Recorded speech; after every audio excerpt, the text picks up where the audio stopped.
찬송가 179장으로 찬송하시겠습니다. 179장 찬송입니다.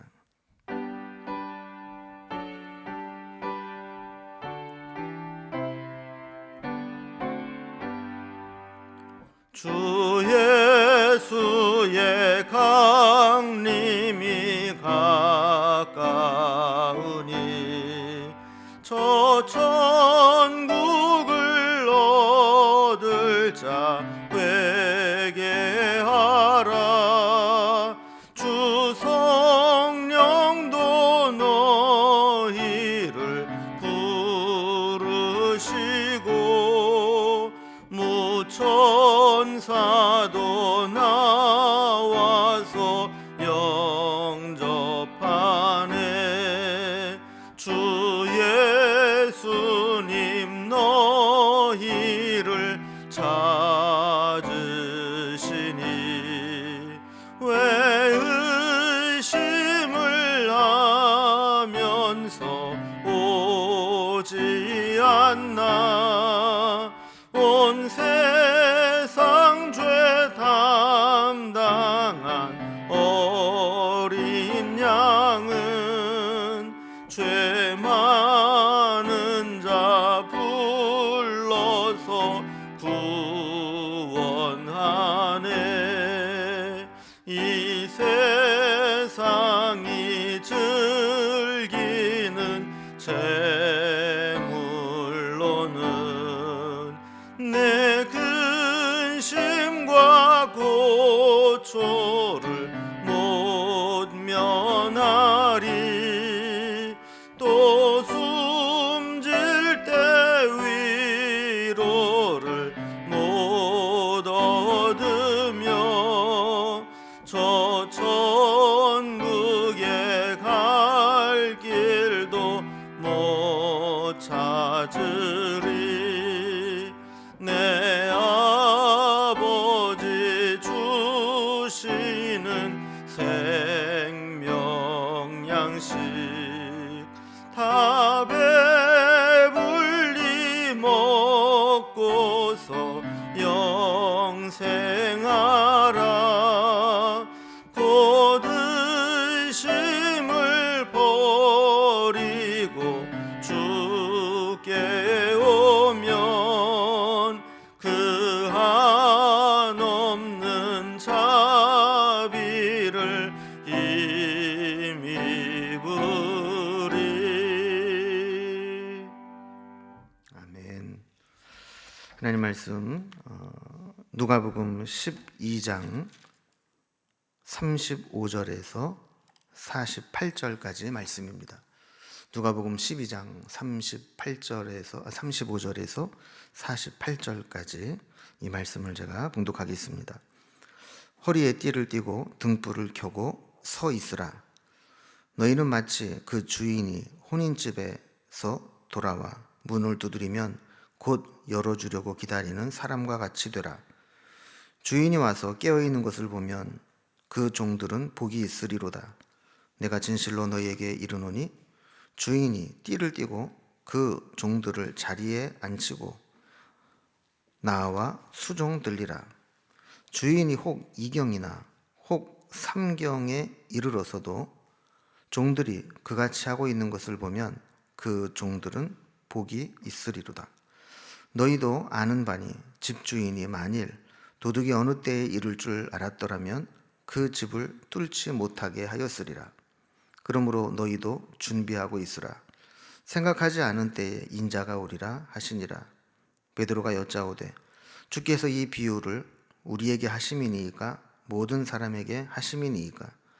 주께서 이르시되 지혜 있고 진실한 청지기가 되어 주인에게 그 집 종들을 맡아 때를 따라 양식을 나누어 줄 자가 누구냐. 주인이 이를 때에 그 종이 그렇게 하는 것을 보면 그 종은 복이 있으리로다. 내가 참으로 너희에게 이르노니 주인이 그 모든 소유를 그에게 맡기리라.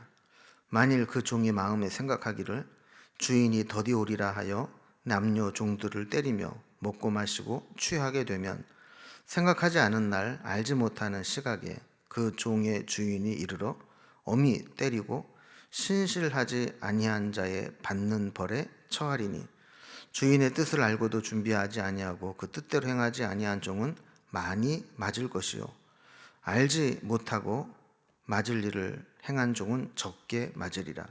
무릇 많이 받은 자에게는 많이 요구할 것이요 많이 맡은 자에게는 많이 달라 할 것이니라. 아멘. 사회가 혼란스러울수록 종말론에 대한 관심이 커집니다. 그래서 이 종말론은 우리가 두 가지 극단을 좀 조심해야 되는데, 임박한 종말론을 부추기면서 불안감을 조성하는 것도 우리가 조심해야 되고, 또 종말에 대한 관심이 없어져서 종말이 무슨 종말이냐, 오늘 살기도 바쁜데 이렇게 현세에만 치우치는 것도 잘못된 일입니다. 오늘 본문은 예수님의 가르침 중에서 이렇게 종말론적 신앙을 갖는 것이 어떤 것인가 하는 것을 우리에게 보여주고 있습니다. 오늘은 크게 두 부분으로 나누어 볼 수 있는데, 먼저 35절에서 40절까지는 주인이 오기를 깨어 기다리고 있는 종들은 복되도다 하는 내용이고, 또 41절에서 48절까지는 지혜롭고 신실한 청지기는 복되도다. 그래서 두 종들 또 청지기의 비유를 통해서 우리가 어떤 마음으로 살아야 되는가 하는 자세를 살펴보도록 하겠습니다. 먼저 35절에서 40절까지는 주인이 오기를 깨어 기다리는 종들이 복되도다 하는 겁니다. 예수님께서는 제자들에게 예수님 승천하신 후 재림 때까지 우리 믿음의 사람들이 어떤 자세를 가져야 되는가에 대한 말씀을 주십니다. 한 가지 이제 상황을 설정하면서 이제 비유로 설명을 하시는데, 먼저 36절을 보면요, 너희는 마치 그 주인이 혼인집에서 돌아와 문을 두드리면 곧 열어주려고 기다리는 사람과 같이 되라 그랬습니다. 요즘 같으면 이렇게 노동법에 걸리고 갑질한다 그러겠지만, 오늘 본문은 예전에 종의 제도가 있는 상황 가운데서 봐야 됩니다. 종들에게는 업무 시간이 따로 정해져 있지 않았죠. 그리고 특별한 상황이 되면 대기 상태로 기다리고 있어야 됐습니다. 아마 주인이 친구나 친척의 결혼식에 참석을 하고 돌아오는 것 같습니다. 유대인들의 결혼식은 밤늦게까지 지속되기 때문에 결혼식에 갔던 그 사람의 주인이 언제 돌아올지 모르는 상황이었다라는 거죠. 자, 그 상황에서 이제 종들은 주인이 돌아올 때까지 어떤 자세를 가지고 있어야 되는가? 35절에 보면 허리에 띠를 띠고 등불을 켜고 서 있으라 그랬습니다. 이 세 가지를 이야기합니다. 허리에 띠를 띠고 있어라, 또 등불을 켜고 있어라, 서 있어라. 이 세 가지는 전부 언제 주인이 오든지 즉각적으로 주인을 맞이하러 갈 수 있는 준비 자세를 하고 있으라 하는 겁니다. 허리에 띠를 띠고 있다는 것, 주인이 오는 인기척이 나면 곧바로 움직일 수 있도록 준비하는 것이죠. 또 등불을 켜고 있으라라고 하는 것은 등불이 꺼지지 않도록 기름이 떨어지지 않도록 늘 살피면서 있으라는 겁니다. 또 서 있으라고 하는 것은 행여라도 졸거나 잠들지 않도록 깨어 있으라는 겁니다. 만약에 앉거나 누워 있다 보면 자기도 모르는 사이에 눈꺼풀이 내려오고 졸다가 잠들기 쉬운 것이죠. 자, 반면에 주인이 돌아왔을 때 허리에 띠를 띠고 있고 등불에 기름이 떨어지지 않도록 해서 불을 켜고 서서 기다리고 있는 모습을 보게 된다면 그 종은 주인에게 인정받는 종이 된다라는 겁니다. 특히 38절에 보면 주인이 혹 2경이나 혹 3경에 이르러서도 종들이 그같이 하고 있는 것을 보면 그 종들은 복이 있으리로다 그랬습니다. 여기에 밤 2경 혹은 3경은 초저녁이나 새벽이 아니라는 겁니다. 점점 밤이 깊어져 가고 사람들이 깨어있기 힘든 시간, 특히 낮에 노동을 했다면 졸음을 견디기 힘든 그런 깊은 밤으로 들어가는 시간이죠. 이렇게 기다리다가 지쳐서 잠들기 쉬운 피곤한 시간이지만, 만약에 그때에도 불구하고 변함없이 주인 맞을 준비를 하고 있는 종들을 보게 된다면 주인은 그 종을 인정할 수밖에 없다라는 겁니다. 그래서 37절 이하에 보면 이런 종들에 대한 주인의 보상이 나옵니다. 그런데 이 보상의 내용을 보면 상상을 초월하는 모습이 나옵니다. 37절 중간에 보면 이렇게 이야기합니다. 내가 진실로 너희에게 이르노니 주인이 띠를 띠고 그 종들을 자리에 앉히고 나와 수종들리라. 여러분, 보통은 어떻습니까? 보통은 주인이 식사의 만찬을 맞이하고 종들이 띠를 띠고 수종 들고 이렇게 하는 거 아니겠어요? 근데 여기에 보면 주인이 그 2경 3경 그 깊은 밤에 돌아가는데도 불구하고 그 종이 깨어 있고 등불을 밝히고 기다리고 있는 모습을 보게 된다면, 주인이 종과 주인의 역할을 바꿔서 친히 그 종들을 자리에 앉히고 주인이 띠띠고 수종드는 모습을 보이면서까지 그 수고와 노고를 인정해주고 대접하겠다라는 겁니다. 여러분, 우리도 대가를 바라고 보상을 바라고 주님을 섬기는 것은 아니지만, 주님을 섬기면서 정말 힘들다 이런 느낌이 들 때마다 우리는 우리의 수고를 지켜보고 계시고 또 평가해 주시고 또 언젠가 무엇으로든 보상해 주시는 하나님을 바라보면서 우리의 헌신과 수고가 피곤에 지치지 않도록 할 필요가 있습니다. 자, 그러면서 주님은 이어서 도둑의 비유를 들어 설명합니다. 여러분, 도둑은 언제 도둑질하러 갈까요? 아마도 그 집 주인이 허점을 보일 때, 긴장을 풀 때, 또 가장 깊이 잠들었을 때, 이런 때를 엿보면서 그 시간에 그 집을 도둑질하러 갈 겁니다. 근데 만약에 주인이 도둑이 언제 온다라는 것을 알게 된다면 자겠습니까? 긴장을 풀고 있겠습니까? 아마 그 시간 되기 전부터 아마 눈에 불을 켜고 지키고 있으면서 수상한 행동이나 수상한 짓을 하는 사람을 보면 경계하고 도둑인가 아닌가 늘 살피게 될 거라는 것이죠. 자, 그러면서 40절에 보면 그러므로 너희도 준비하고 있으라 생각하지 않은 때에 인자가 오리라 말씀합니다. 그러니까 우리도 주님이 우리의 모든 것을 지켜보고 계시고 언제든 오셔서 우리의 모습을 살필 것이라는 것을 생각하면서 생각하지 않은 때 주님이 우리에게 점검하시고 우리의 모든 걸 살피신다는 걸 생각하고 준비하는 신앙을 가져라. 이게 종말론적 신앙이라는 것이죠. 자, 41절에서 48절까지 두 번째 단락을 보면 지혜롭고 신실한 청지기는 복되도다 하는 겁니다. 자, 지금 앞부분에서 예수님의 혼인잔치에 갔다가 밤 늦게 왔을 때 기다리는 종들에 대한 비유를 들으면서 베드로는 이 비유의 의미를 정확히 알기 위해서 예수님에게 질문을 하나 던집니다.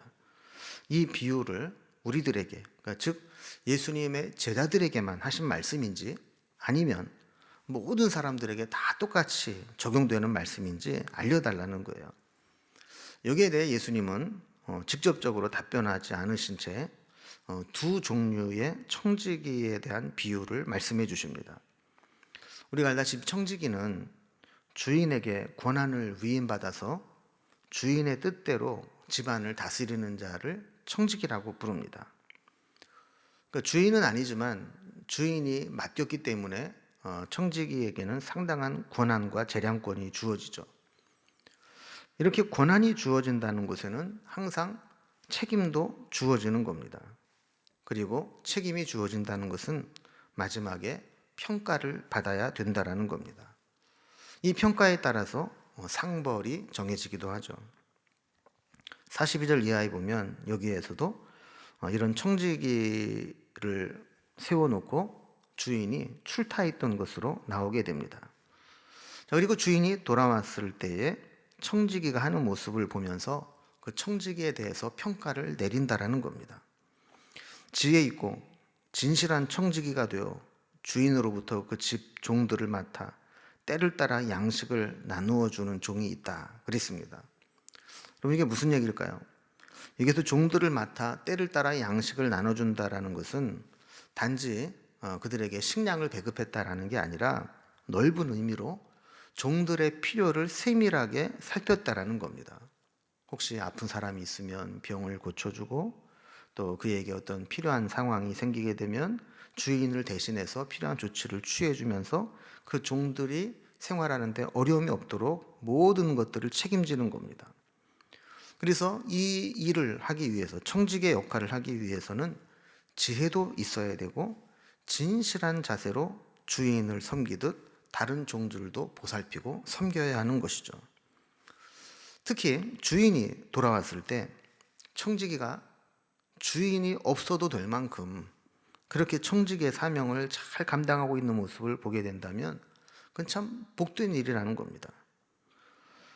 왜냐하면 지금은 주인이 출타를 했을 때 잠시 일시적으로 청지기로 세운 것이지만, 주인의 마음에 합한 자가 되면, 주인의 평가에 맞게 되면 주인은 그의 모든 소유를 그에게 맡기고 위임하게 되기 때문에 그렇다라는 것이죠.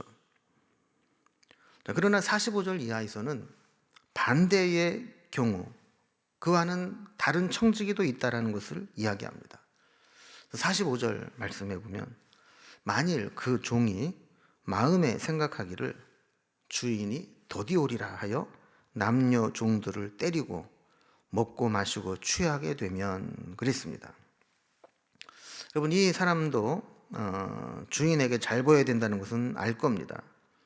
그러나 주인이 자기를 청지기로 세워놓고 출타를 했다는 것은 빨리는 안 돌아올 것이다, 한참 걸릴 것이다, 더디 올 것이다, 이렇게 생각을 했다라는 것이죠.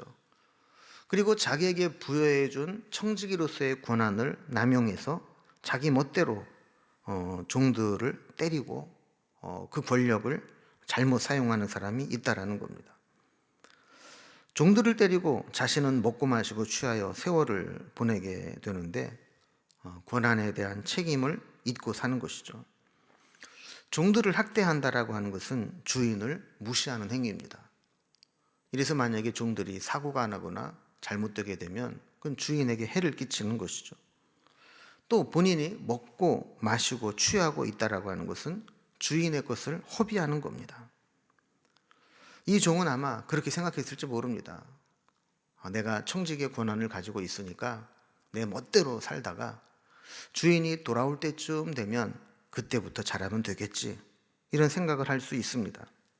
그러나 46절에 보면, 생각하지 않은 날, 알지 못하는 시각에 그 종의 주인이 이르러 엄히 때리고 신실하지 아니한 자의 받는 벌에 처하리니, 그랬습니다.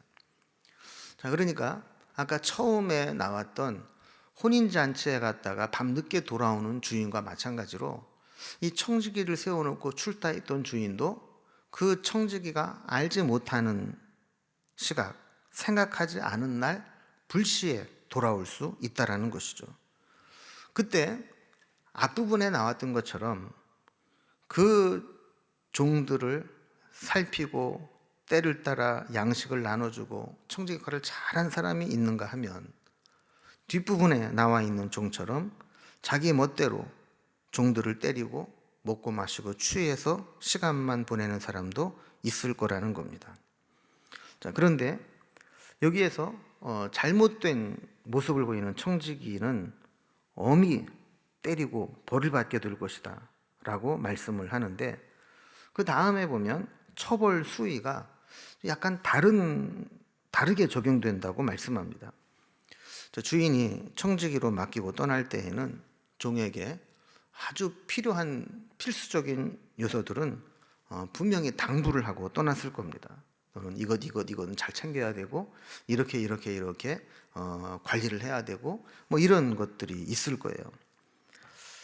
그런데도 불구하고 주인의 뜻을 저버리고 자기 멋대로 한 자는 더 엄히 맞고 처벌을 받을 수밖에 없다라는 겁니다.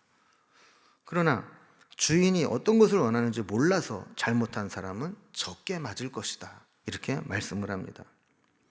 자, 그러니까 이 말씀에서 아까 혼인집에 갔다가 돌아온 주인과 기다리는 청지기의 비유가 예수님의 제자들에게만 해당되는 비유인지 아니면 모든 사람에게 해당되는 비유인지 베드로가 물었을 때 예수님께서 직접적으로 말씀하지는 않으셨지만 간접적인 답변이 되는 겁니다. 그러니까 제자들은 더 분명히 주님의 뜻을 알 수 있습니다. 예수님에게서 가까이 직접적인 말씀을 들어왔기 때문에. 그래서 이 비유는 이 종말을 살아가는, 주님이 오실 때까지 마지막 때를 살아가는 사람들 모두에게 해당되는 말이기는 하지만 특별히 제자들에게, 하나님 말씀을 먼저 들은 자들에게는 더 엄격하게 적용되는 말씀이라는 것이죠. 오늘 이 말씀을 통해서 우리는 말세의 종말론적 신앙을 가지고 살아갈 때 주님의 제자는 시종여일하게 진실한 자세를 갖는 게 중요하다라는 교훈을 주고 있습니다. 사람에게 보이기 위해 눈 가리고 아웅식으로 그렇게 생활해서는 안 된다는 것이죠. 늘 하나님 앞에 서서 또 나에게 사명을 맡겨주신 주인을 생각하면서 하나님의 뜻이 무엇인가를 분별하면서 지금이라도 주님께서 내 삶을 결산하실 수 있다라는 자세로 매일매일 최선을 다해 살아가는 것, 이것이 우리에게 필요한 신앙적 자세라는 겁니다. 여러분, 우리는 누구도 내일 일을 장담할 수 없고 내일은 하나님이 주셔야 내일이지 하나님이 허락하지 않으시면 우리에게는 내일을 보장할 수 없습니다. 그래서 우리는 늘 하나님 앞에 부르심을 받을 때까지 우리는 이렇게 최선을 다해 살아가겠다고 계획하고 살아가는 것도 중요하지만 한편으로는 오늘이라도 주님 앞에 결산을 받을 수 있다라는 마음으로 늘 준비하면서 매일매일을 성실하게 살아가는 것도 필요합니다. 오늘 주님 말씀을 생각하면서 건강한 종말론적 신앙으로 매일매일을 하나님 앞에 부족함 없이 살아가는 저와 여러분이 될 수 있기를 주님의 이름으로 기원합니다. 기도하겠습니다. 하나님 아버지, 세상이 혼란스러울수록 종말론이 왜곡되고 또 잘못된 종말론이 판을 치고 있습니다. 또한 이 세상에서 종말은 없다라고 생각하며 현실 위주로 살아가는 사람들도 생기고 있습니다. 그러나 뜻하지 않은 시간에, 우리가 알지 못하는 날에 주인이 돌아온다고 비유하신 말씀과 같이 주님은 불현듯 어느 순간 주님의 날로 우리에게 임하실 줄로 믿습니다. 그래서 우리에게 매일매일이 하나님 앞에 서서 결산할 수 있다라고 하는 마음으로 하나님이 주신 사명을 감당하며 최선을 다해 살아가는 저희들이 되게 하여 주옵소서. 오늘도 맡겨주신 사명 마음속에 품고 살아가게 하시고 주님을 기쁘시게 하는 귀하고 복된 날이 되게 하여 주옵소서. 오늘도 우리의 마음의 소원과 형편과 처지를 아시는 하나님께서 필요를 채우시고 우리가 알지 못하는 크고 비밀한 일들로 우리를 채우시고 인도하여 주옵소서. 오늘 하루를 온전히 주님께 부탁드리며 예수님의 이름으로 기도드리옵나이다. 아멘. 이제 각자의 기도 제목들로 주님 앞에 기도의 자리로 나가겠습니다.